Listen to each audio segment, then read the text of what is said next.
राधे राधे जय श्री जगन्नाथ सांग मैंने मोर आ गोटे वीडियो को आपण मानक बहुत बहुत स्वागत। अच्छा सांग मैंने कहले देखी जे बुद्धिमान आम क्या कहवा क्या आम बुद्धिया बोली कहवा कौन जे अधिक पाठ पढ़ी थाए बहुत किसी बही पढ़ी थाए बा जे सब प्रश्न उत्तर दे पारे क्या आम बुद्धिमान कहवा। असल रे बुद्धिमान से जे बिना लड़ाई करी सत कथा को सामना को आनी थाए। तो यार ऊपर गोटे मो छोटिया कहानीटे आज करी निश्चय भल लगे आपको। तो कहानीटी एमती पुराना दिन कथा राजा अमल कथा।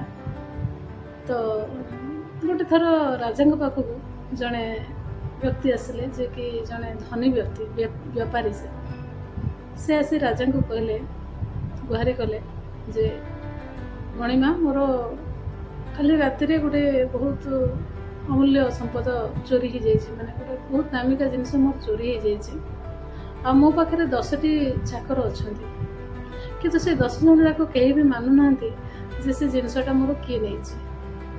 तो आपण दयाक विचार करूँ और चोर को बाहर करूँ।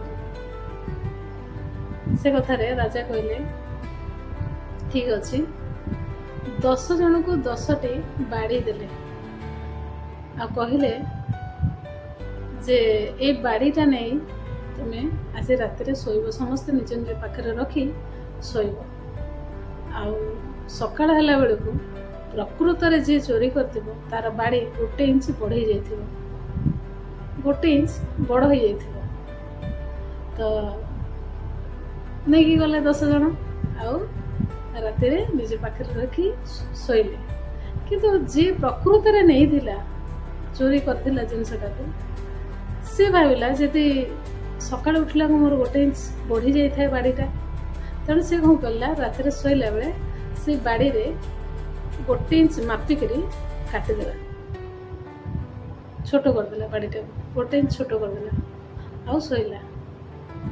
तापर दिन सकाळे राजा समस्त को से बाड़ी धरी आसवा उपस्थित होगा कहले समस्त आसिले जितेबले समस्त बाड़ी एकत्रित कराला जना पड़ा गोटे बाड़ी 1 इंच छोट अच्छे तार अर्थ जे जे चोरी करथिला से जानी बा से भावुला जे मोर सका बाड़ीटा 1 इंच बड़ हो जाइए तेणु मुझे 1 इंच काटी देती जदि सका बेलू मोर से 1 इंच बढ़ी समस्त सहित सामान हो जाइए मोर बाड़ीटा।